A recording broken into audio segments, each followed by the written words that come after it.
नमस्कार बच्चों, आज हम पढ़ने और समझने वाले हैं क्लास 10th एसएसटी सामाजिक विज्ञान की थर्ड असेसमेंट वर्कशीट यानी आंकलन कार्य पत्रक संख्या 3 को। यह आपकी 18 अगस्त 18 अगस्त 2021 की वर्कशीट रहेगी। जैसे कि आप सभी को पता है, ट्वाइस इन ए मंथ यानी महीने में 2 बार आपको असेसमेंट वर्कशीट मिला करेगी और ये असेसमेंट वर्कशीट आपके लिए काफी इंपॉर्टेंट रहने वाली है। इंटरनल असेसमेंट के जितने भी आपको मार्क्स मिलेंगे उसका 25% वेटेज है वो इन्हीं वर्कशीट के बेस पर आपको मिलने वाला है। तो आपको इन वर्कशीट को सीरियसली लेना है, टाइमली कंप्लीट करना है और टाइमली अपने सब्जेक्ट टीचर के पास इनको सबमिट करवाना है। ये जो असेसमेंट वर्कशीट है ये आपके क्लास टेस्ट या फिर आपके यूनिट टेस्ट की तरह आपसे एक्सपेक्ट किया जाता है कि आप इनको खुद कीजिए। अगर आप खुद कर सकते हो वेल एंड गुड, बहुत अच्छी बात है, खुद कीजिए। अगर आप नहीं कर सकते हो, किंतु परंतु इफ बट है, आपको लगता है गड़बड़ हो जाएगी, आप रिस्क नहीं लेना चाहते, तो एटलीस्ट इनको ट्राई जरूर कीजिए। उसके बाद अपने आंसर्स को आप टेली कर सकते हो इस वीडियो के साथ। तो चलिए शुरुआत करते हैं हम आज की इस असेसमेंट वर्कशीट की। तो यहां पर हमारा फर्स्ट क्वेश्चन दिया गया, निम्नलिखित में से कौन सा नवीकरणीय संसाधन। नवीकरणीय क्या होता है? नवीकरणीय संसाधन वो संसाधन होते हैं जिनका हम बार बार उपयोग कर सकते हैं और जिनका कम समय में दोबारा उत्पादन किया जा सकता है। ओके, तो यहां पर विकल्प दिए गए। पहला विकल्प है कोयला, दूसरा विकल्प है सोना, तीसरा विकल्प है पवन, चौथा विकल्प है इनमें से कोई नहीं। हमारा करेक्ट आंसर रहेगा पवन। पवन है वो नवीकरणीय संसाधन, जबकि कोयला और सोना है वो अनवीकरणीय संसाधन है जिनका पुनः उत्पादन कम समय में संभव नहीं है। तो इसमें पहला जो हमारा प्रश्न है उसका सही आंसर रहेगा सी, पवन।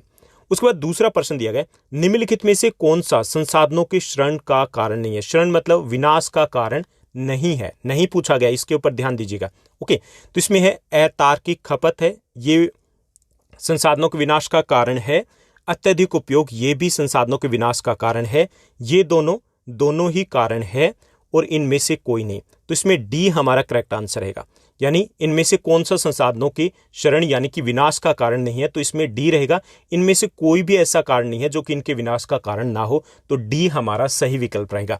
यहां पर एक चीज आपको ध्यान में देना है कि आपकी जो असेसमेंट वर्कशीट के ऑप्शन दिए गए और जो इंग्लिश मीडियम के असेसमेंट की वर्कशीट के ऑप्शन दिए गए, दोनों में अंतर है। वहां पर कुछ और आंसर रहने वाला है, तो उनके साथ आपको मैच नहीं करना है। उसके बाद तीसरा हमारा प्रश्न दिया गया, निम्नलिखित में से बेल्जियम की राजधानी ब्रुसेल्स का सबसे बड़ा भाषाई समूह कौन सा है। ओके, तो यहां पर बेल्जियम की राजधानी ब्रुसेल्स का पूछा गया है। ठीक, बेल्जियम में सबसे बड़ा भाषाई समूह डच भाषी है, लेकिन ब्रुसेल्स में कौन सा ये हमें बताना है। तो इसमें पहला विकल्प है डच, दूसरा विकल्प है जर्मन, तीसरा विकल्प है फ्रेंच और चौथा विकल्प है रूसी। तो इसमें करेक्ट आंसर हमारा सी रहेगा। बेल्जियम की राजधानी ब्रुसेल्स में 80% जो लोग हैं, 80% जो लोग हैं वो फ्रेंच भाषा को बोलते हैं, जबकि 20% जो लोग हैं वो डच भाषा को बोलते हैं। तो सबसे बड़ा भाषाई समूह कौन सा होगा? फ्रेंच होगा। तो सी हमारा करेक्ट आंसर रहेगा। उसके बाद फोर्थ हमारा क्वेश्चन दिया गया, निम्नलिखित में से कौन सा प्राकृतिक संसाधन है। प्राकृतिक संसाधन कौन सा होता है? जो हमें प्रकृति से मिले, ठीक, नेचर से मिले। तो इसमें पहला विकल्प है वन, ये प्राकृतिक संसाधन है। दूसरा विकल्प है पवन, तीसरा विकल्प है विद्यालय, चौथा विकल्प है वन्य जीव। तो इसमें सी हमारा करेक्ट आंसर रहेगा, यानी विद्यालय है ये मानव निर्मित संसाधन न कि प्राकृतिक संसाधन। तो ये हो गए हमारे पहले 4 क्वेश्चन। चलिए एक बार फिर से देख लीजिए। फर्स्ट जो क्वेश्चन है उसका आंसर रहेगा पवन, सेकंड जो क्वेश्चन है उसका आंसर रहेगा डी, इनमें से कोई नहीं। जो थर्ड क्वेश्चन है उसका आंसर रहेगा सी, फ्रेंच। और जो फोर्थ क्वेश्चन है इसमें आपका आंसर रहेगा सी, यानी कि विद्यालय। चलिए हम फिफ्थ क्वेश्चन की बात करते हैं। पांचवा जो हमारा प्रश्न दिया गया, निम्नलिखित में से संसाधनों के विकास की कौन सी एक चुनौती नहीं है, यानी चुनौती नहीं है, ये पूछा गया। तो इसमें पहला है कुछ ही हाथों में संचय, दूसरा विकल्प है संसाधनों का क्षरण यानी कि संसाधनों का विनाश, तीसरा है संसाधनों का अंधाधुंध उपयोग और चौथा विकल्प दिया गया संसाधनों का नियोजन। ओके, तो इसमें डी है वो संसाधनों के विकास की चुनौती नहीं है बल्कि उसका एक समाधान है। संसाधनों के नियोजन का अर्थ है संसाधनों की प्लानिंग करना, सोच समझ करके, योजना बना करके संसाधनों का उपयोग करना। तो डी हमारा करेक्ट आंसर रहेगा। उसके बाद सिक्स्थ जो हमारा क्वेश्चन है, यानी कि यहां पर आपका डी होगा और सिक्स्थ आपका क्वेश्चन है, इनमें से किस देश ने सिंगली को अपनी एकमात्र राजभाषा घोषित किया। किस देश ने सिंगली भाषा को अपनी राजभाषा घोषित किया, यह हमें बताना है। तो इसमें 4 विकल्प दिए गए। पहला है भारत ने, भारत में तो यह भाषा बोली नहीं जाती।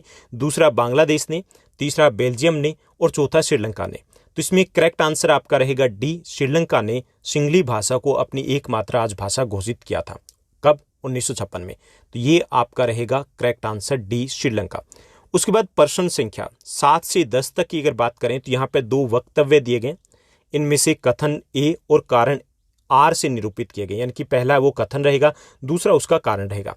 इन वक्तव्यों को हमें ध्यानपूर्वक पढ़ना है और नीचे दिए गए सही विकल्पों के सामने हमें यानी अंकित करना है सही विकल्प कौन सा है। तो इसमें कब हम कौन सा सही विकल्प चुनेंगे? अगर कथन ए और कारण आर दोनों सही है और कारण आर कथन ए की सही व्याख्या करता है तो हम ए को चुनेंगे। ठीक, अगर कथन ए और कारण आर दोनों सही है लेकिन आर जो है वो कथन ए की सही व्याख्या नहीं करता है तो हम बी को चुनेंगे।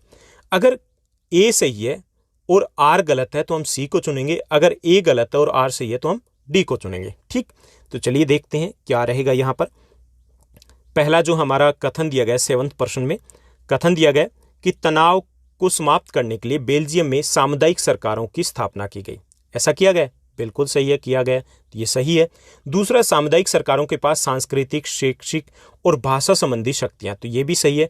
और यहां पर है कि तनाव को कम करने के लिए सामुदायिक सरकारों की स्थापना की गई, तो ये सही है और उसकी सही व्याख्या करता है कि इसमें तनाव कैसे कम होगा, क्योंकि उनके पास सांस्कृतिक, शैक्षिक और भाषा संबंधी शक्तियां दी गई है।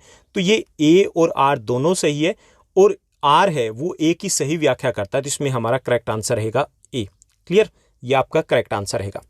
उसके बाद दूसरा 8th हमारा क्वेश्चन दिया गया, सत्ता में साझेदारी राजनीतिक व्यवस्था को स्थायित्व प्रदान करती है। सत्ता में साझेदारी की जाती है तो राजनीतिक स्थायित्व आता है, क्योंकि उसमें कहीं पर भी गड़बड़ी नहीं आती। क्यों नहीं आती? तो इसमें किया गया कि कैसे साझेदारी की जाती है। इसमें विधायिका, कार्यपालिका और न्यायपालिका के मध्य सत्ता की साझेदारी होती है, ये भी सही है। और ये जो तीनों है एक दूसरे के ऊपर कंट्रोल रखते हैं। ओके, एक दूसरे की शक्तियों पर नियंत्रित रखते हैं, कोई भी अनियंत्रित नहीं हो पाता। तो यहां पर दोनों कथन सही भी है और आर है वो ए की सही व्याख्या भी करता है, तो इसमें हमारा करेक्ट आंसर ए रहेगा। ठीक, उसके बाद 9वां जो हमारा प्रश्न दिया गया, सतत पोषणीय विकास के लिए संसाधन नियोजन की आवश्यकता है। ठीक है, बिल्कुल सही है कि सतत पोषणीय विकास करना है तो संसाधन नियोजन है वो जरूरी है। और सतत पोषणीय विकास है क्या?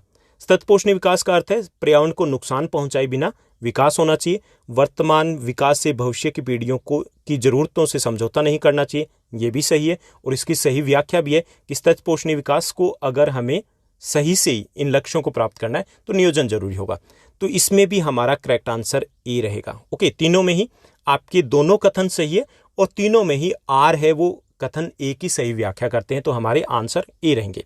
उसके बाद 10th क्वेश्चन देखिए, सत्ता में साझेदारी लोकतंत्र की आत्मा है। बिल्कुल सही है, और लोकतंत्र में विभिन्न सामाजिक समूहों के मध्य सत्ता की साझेदारी की जाती है, ये भी सही है।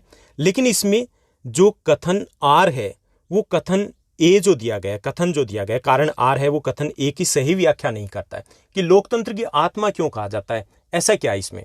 ओके, तो वो व्याख्या नहीं करता, तो इसमें हमारा जो सही विकल्प बी रहेगा, यानी कि ए और आर दोनों सही है लेकिन बी है वो आर की, बी है जो आपका कथन आर जो है वो ए की सही व्याख्या नहीं करता है, तो इसमें हमारा बी है वो करेक्ट आंसर रहेगा।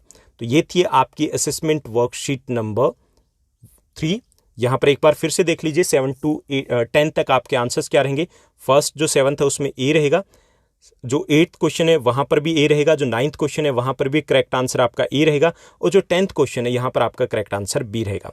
उम्मीद करता हूँ ये असेसमेंट वर्कशीट आपको क्लियर होगी, आपको अच्छे समझ में आया होगा।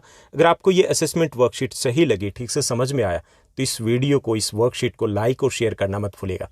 आज के लिए बस इतना ही। Thank you, bye bye, have a nice day. मिलते हैं नेक्स्ट एपिसोड में।